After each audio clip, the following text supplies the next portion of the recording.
¿sí? Algo que se me pasó a mí cuando hice la auditoría, pero que todavía estoy a tiempo porque todavía no terminé, porque estoy en la etapa final. Todavía puedo detectar determinadas incorrecciones y estoy a tiempo todavía de modificar, ¿no es cierto? O por lo menos obtener evidencia.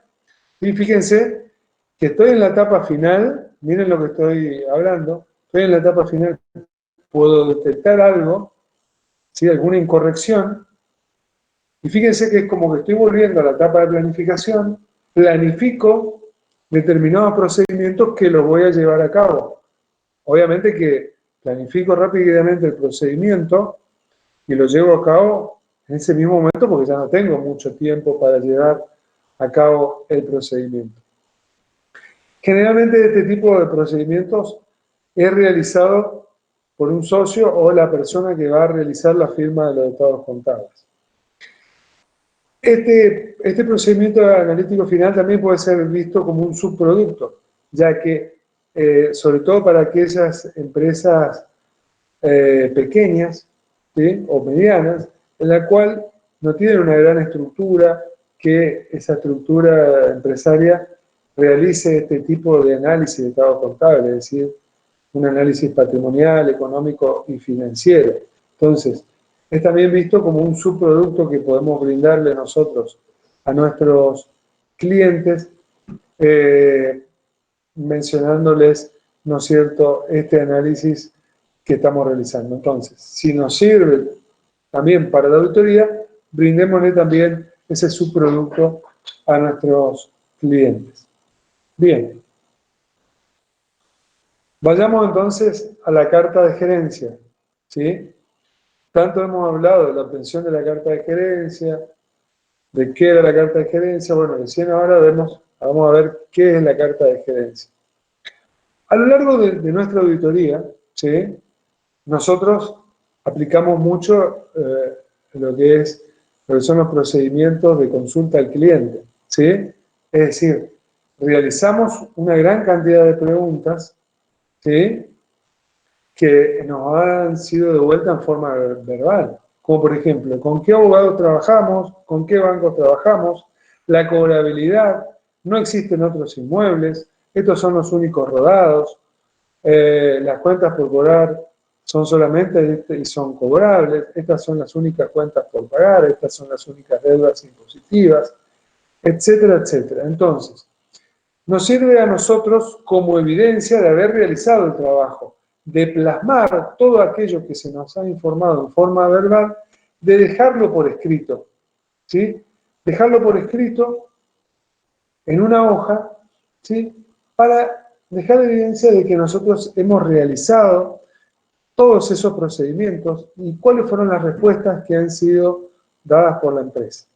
Entonces, también esto nos sirve también para evitar reclamos acerca de la empresa. Sebastián, pero omitiste colocar el inmueble. No, mirá, Juan, yo tengo acá la carta de gerencia que te pregunté. El inmueble es el inmueble del local comercial que está en el centro y la planta que está en el parque industrial de Fontana, y no hay otra cosa. Bueno, si me lo dije, si yo lo tuve por escrito, puedo evitar de esa forma reclamo por parte de la administración. La carta de gerencia es una carta que la confecciona el auditor, pero nosotros la tenemos que preparar como una carta que la empresa se la dirige al auditor. ¿Está?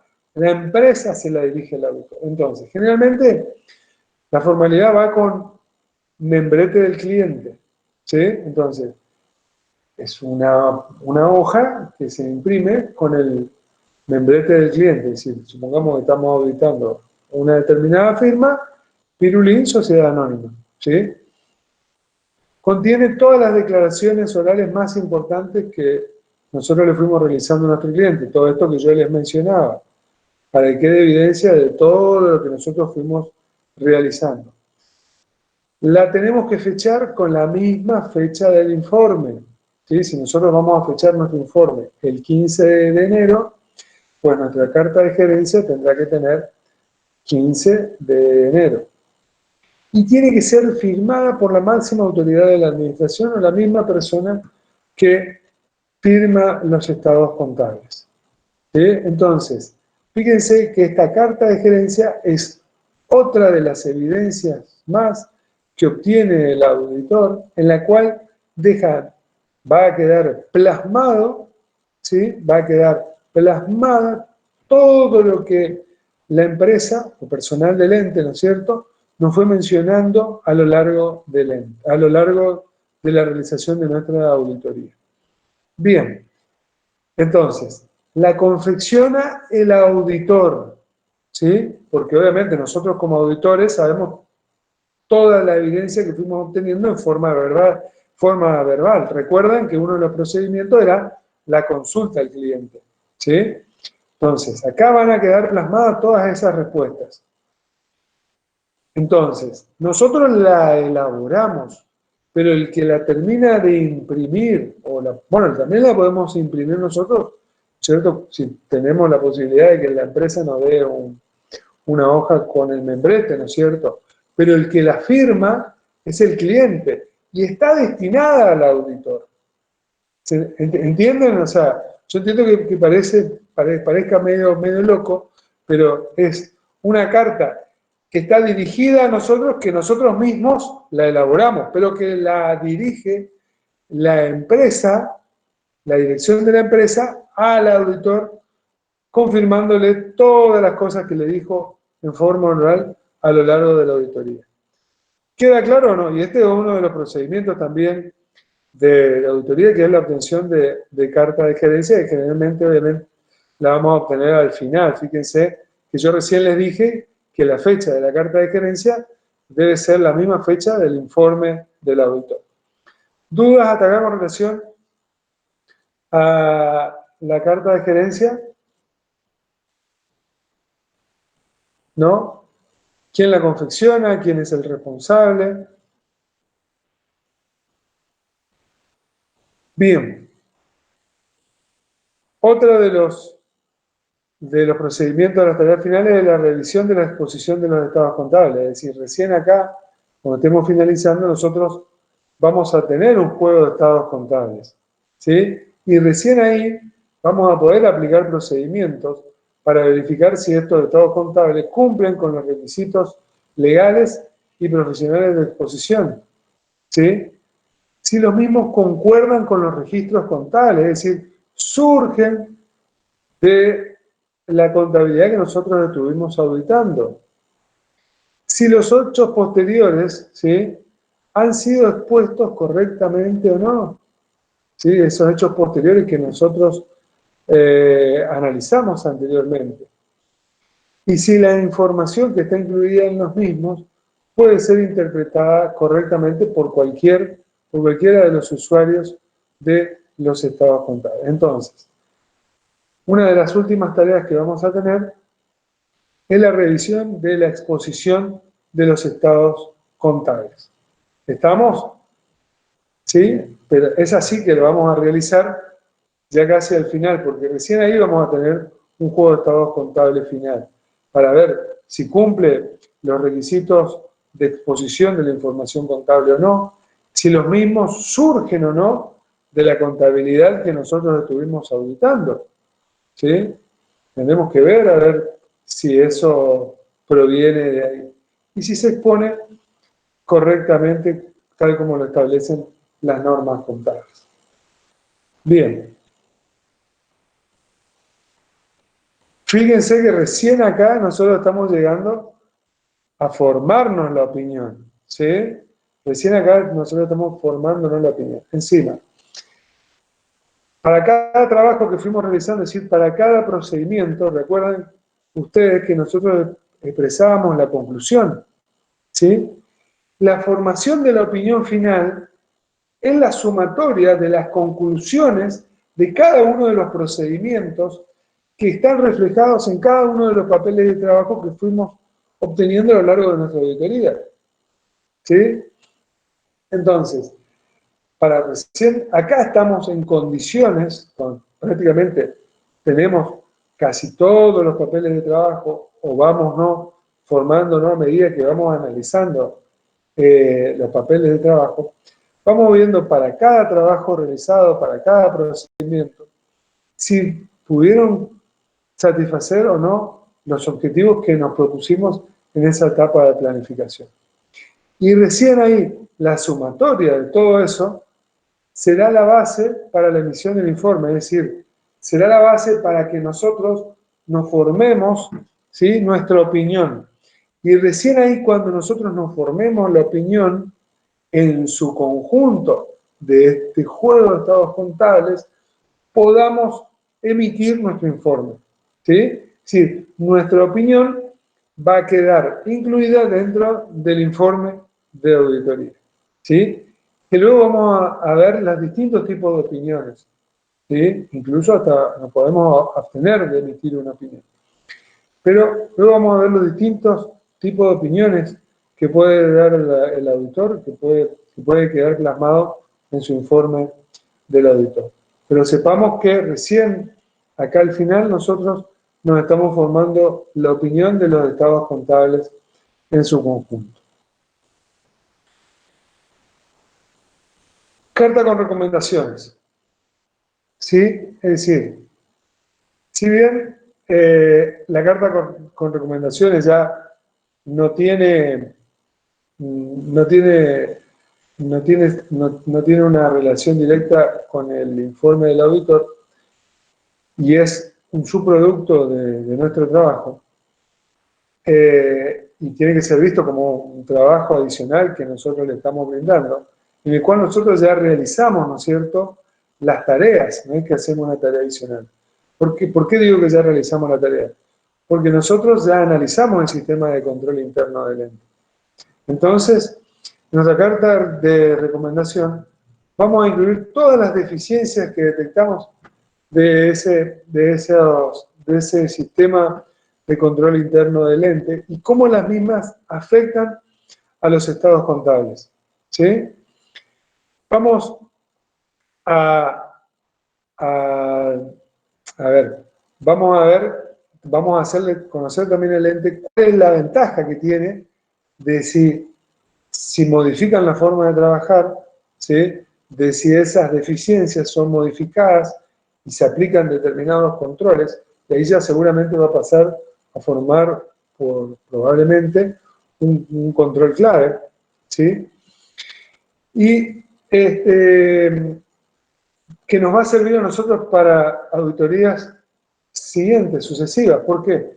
Porque si yo logro, ¿no es cierto?, emitir esta carta con recomendaciones, en la cual le digo a la gerencia del ente, señores, ustedes no están realizando las conciliaciones, o la conciliación la realiza el tesorero, que el tesorero es el que maneja todos los fondos, es el que contabiliza y es el que realiza la conciliación.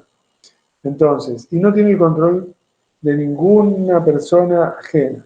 Entonces, si nosotros proponemos, ¿no es cierto?, marcamos primero la deficiencia, proponemos cuáles pueden ser las posibilidades para corregir esas deficiencias, cuáles pueden ser las ventajas, luego, en auditorías sucesivas, pueden ser que nosotros podamos cambiar el enfoque. ¿Por qué? Porque mejoramos el sistema de control interno del ente. ¿Se entiende o no? Entonces, es un trabajo adicional y debemos, ¿no es cierto?, aclarar que es un trabajo adicional, ¿sí? ¿Por qué? Porque es el resultado del proceso de auditoría, el resultado de haber analizado el sistema de control interno. Pero yo analicé el sistema de control interno para poder tomar conocimiento del ente, para luego poder planificar mi trabajo como auditor, ¿no es cierto? Entonces, pero no un trabajo para detectar deficiencias. Y yo no hice una consultoría acerca de un análisis del sistema de control interno para realizar esta carta de recomendación. Esta carta con recomendaciones, yo, si quiero, no la puedo realizar. No se la entrego al ente o lo puedo hacer en forma verbal, pero no tengo la obligación. Y esto surge como consecuencia de la realización. Obviamente que esta carta con recomendaciones la podemos ir conversando con el ente a medida que vamos avanzando y que vamos detectando este tipo de de... A ver, ¿qué hora estamos?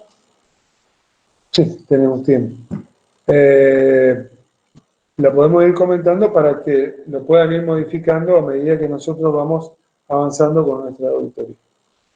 Y al final, nosotros podemos emitir esta carta con recomendaciones que siempre es bien vista en las empresas. Pueden darnos lugar a tomar las recomendaciones o no.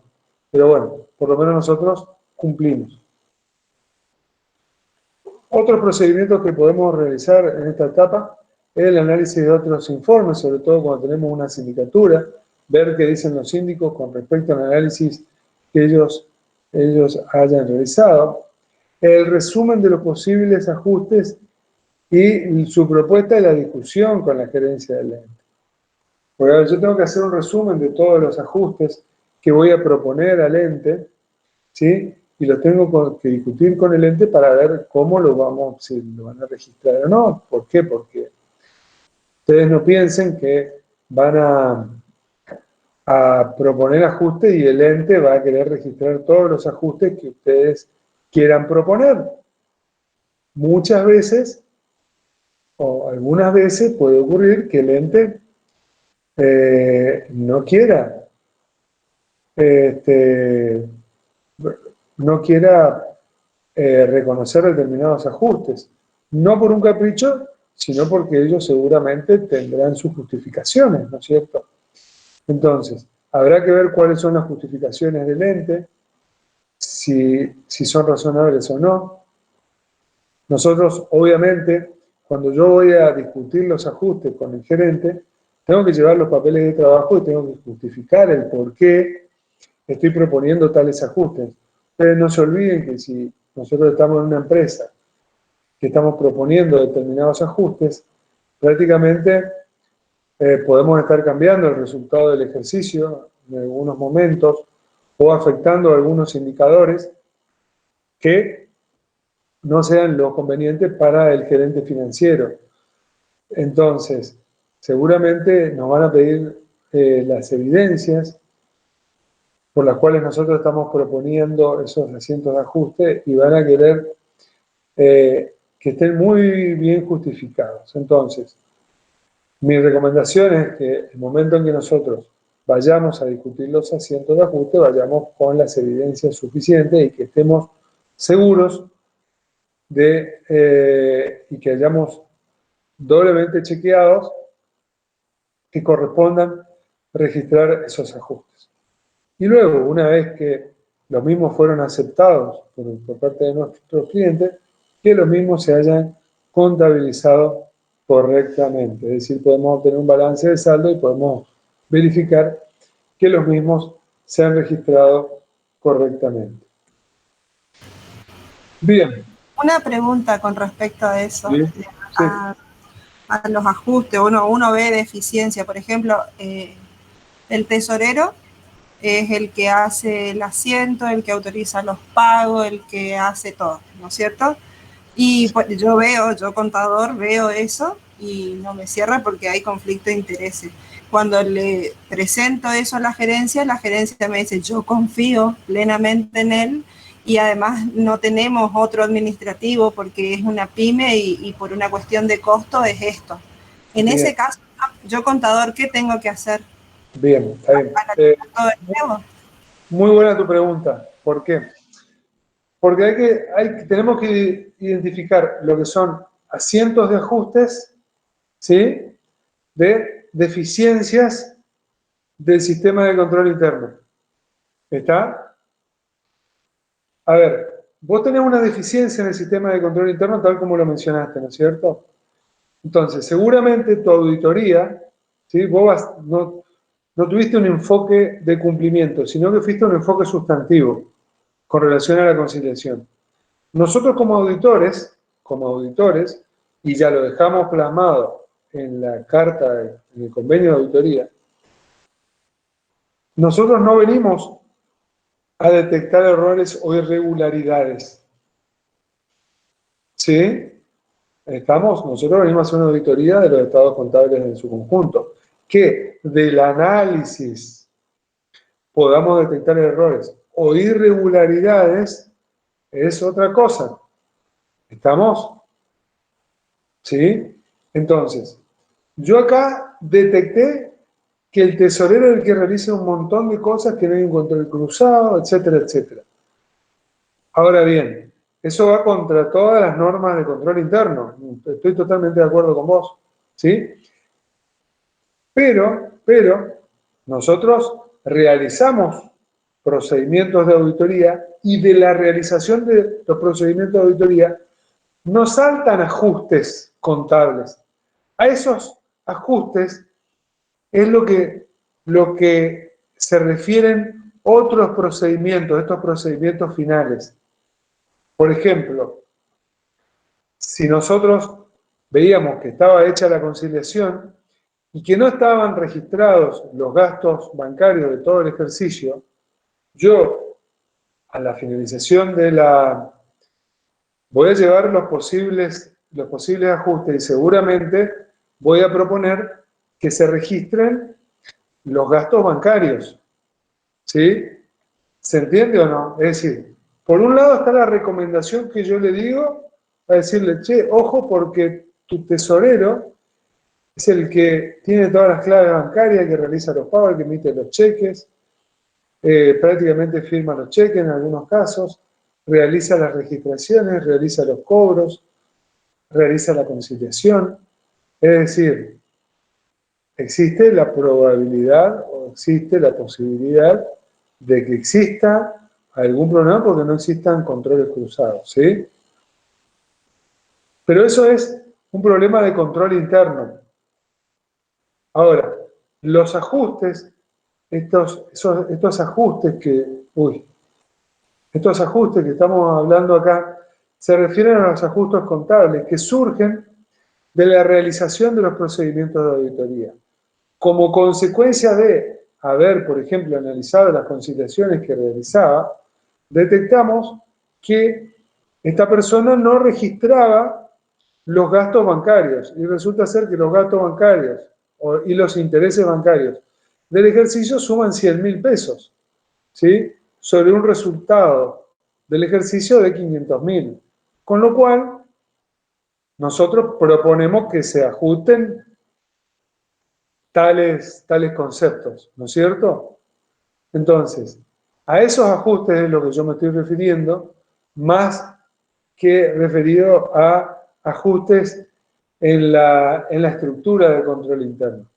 Yo lo puedo hablar con la gerencia y decirle, che, fíjate a ver si modifican la forma en cómo se está realizando y entiendo que vos me digas, por ejemplo, en una empresa pequeña que te digan, mirá, Sebastián, te agradezco por lo que me estás diciendo, pero en realidad no tengo los medios suficientes como para pagarle a otra persona.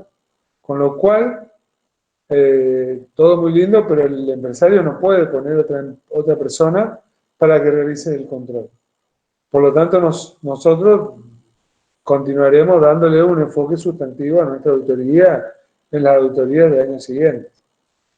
¿Queda claro la diferencia esta entre lo que es la carta con recomendaciones, ¿sí? Ante deficiencia del sistema de control interno y lo que son los ajustes contables propiamente dichos? ¿Sí? Sí, queda claro. Y, O sea, profe, ¿y si optan por no hacer esos ajustes, esos 100.000 pesos que usted dijo? Eso hay que dejarlo plasmado, digamos, en nuestro... perfecto. Como yo te decía al principio, la emisión de los estados contables es responsabilidad del ente, ¿sí? Con lo cual, el ente es el que confecciona los estados contables. Nosotros no somos nosotros. Entonces, como tales, si el ente decide no registrarlo, está en todo su derecho, ¿sí? Ahora bien, nosotros como auditores detectamos esas incorrecciones en los estados contables, ¿sí? Y debemos reflejarlas en nuestro informe, ¿sí? Y ya vamos a ver cómo las vamos a reflejar en nuestro informe. Cómo va a quedar reflejada esa situación, de esas diferencias que encontramos entre lo que debía ser y lo que está realmente reflejado, ¿sí? ¿cómo lo vamos a dejar reflejado nosotros en nuestro informe? ¿Sí? Para que los usuarios de los estados contables luego puedan hacer los ajustes que consideren necesarios. ¿Estamos? ¿Queda claro o no? O sea, el ente está en todo su derecho en no aceptarme ninguno de estos ajustes. Ahora bien, el ente, la dirección del ente, sabe perfectamente que nosotros como auditores y nosotros se lo vamos a dar a conocer, ¿no es cierto?, en este momento, de que si ellos no reconocen esos asientos, no los registran, luego van a quedar reflejados en los estados contables y va a haber una modificación de nuestra opinión. Con lo cual, la gerencia del ente puede tomar conocimiento de esto y aceptar. Ahora bien, por ahí hay determinados gastos, qué sé yo. Supongamos que sean solamente los gastos bancarios, que suman 5.000 pesos en todo el ejercicio que no estaban registrados, sobre un resultado de 1 millón de pesos, y yo voy a ir a proponerle el asiento de ajuste, y le puedo proponer, pero en realidad no me modifica absolutamente nada la situación económica del ente a esa fecha. Entonces, ¿lo puedo proponer? Sí. Y el ente me puede decir, Sebastián, proponeme algo más importante, esto no, ya tengo cerrado los estados contables, ¿para qué vamos a registrar esto? Y en realidad eso no te mueve el amperímetro, ¿eh? Es decir, la decisión que van a tomar los usuarios no va a ser modificada porque estén registrados esos gastos bancarios o no, porque son totalmente inmateriales. ¿Se entiende o no? En el caso que sean 5.000 pesos sobre 1 millón de pesos o sobre 500.000 pesos. ¿Está? Sí, profe, gracias. Bien. Bien. ¿Alguna otra duda con relación a la clase de hoy?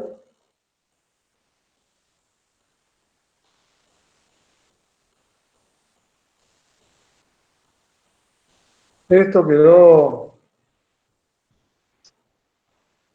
claro o no? Los hechos posteriores, fecha de cierre, fecha del informe, todo este momento, ¿sí? Las tareas finales, no tengo que esperar al último día para realizarlas, ¿sí? Sino que ya las puedo ir realizando a medida que voy ejecutando las tareas. Luego, obviamente, hago un pequeño ajuste, ¿no es cierto? Hago un pequeño ajuste. Yo no voy a esperar a revisar los papeles de trabajo los últimos días, porque probablemente tenga que revisar 100 papeles de trabajo y no me dé el tiempo, o me vuelva loco. O de la revisión de los papeles de trabajo surja que hay que realizar procedimientos alternativos y ya no tenga más tiempo para realizar esos procedimientos alternativos. Entonces, es importante que yo lo vaya realizando a medida que voy cerrando cada uno de los ciclos. ¿Se entiende? A medida que voy avanzando con la ejecución de los procedimientos de auditoría. Profe, disculpe, el Sí. 30 del 09 que pasó, ahí El 30 cerró. del 09 es la fecha de cierre. Ah, perfecto, eso me faltó, sí. Esta es la fecha de cierre. Acá hay una C de cierre. Los estados contables, ¿sí? Acá te tengo. Los estados contables, ¿sí? Con fecha 30 del 9. ¿Sí? Yo hago la auditoría de estos estados contables. ¿Sí? Lo que yo no tengo que pensar es que termina el 30 del 9 y el 1 de octubre la empresa tiene este juego de estados contables, porque eso no ocurre. ¿Sí? No ocurre, no lo vi nunca. ¿Sí? Es prácticamente imposible, salvo que la empresa no tenga operaciones. Que no tenga operaciones. ¿Sí? Que sea una empresa que recién se constituyó.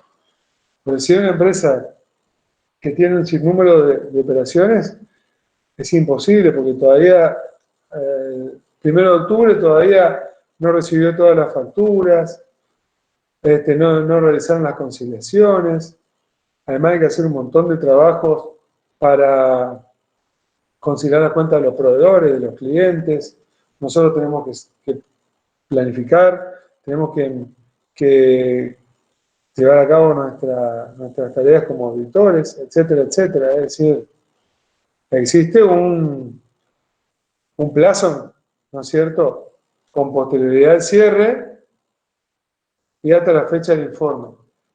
Esta fecha del informe la podremos traer más acá, ¿sí? Podrá ir más allá, pero el periodo que abarca desde la fecha del informe, o mejor dicho, desde la fecha de cierre de los estados contables hasta el informe, son los hechos, los famosos hechos posteriores. ¿Estamos? Como para concluir un poco Sí, profe. Entendido. el resumen de la clase. ¿Dudas?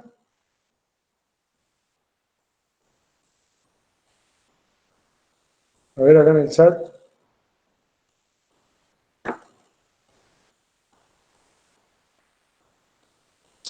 La carta con recomendaciones obligatorias decide uno de los procedimientos que tenemos que aplicar como auditores. La realiza el auditor. Si nosotros, ojo que puede ser que la empresa no nos acepte la carta de gerencia, es decir, no la quieran firmar o no quieran firmar determinadas cosas. Y eso va a constituir algo que no pudimos obtener las evidencias. Y por lo tanto, si no pudimos obtener las evidencias, ¿sí?, quiere decir que no pudimos realizar todos los procedimientos y por lo tanto tuvimos una limitación en el alcance de nuestra tarea y como tal, ¿sí?, eso va a quedar reflejado en nuestro informe y debemos reflejarlo como tal. Marcelo, no sé si eso contestó tu pregunta o no.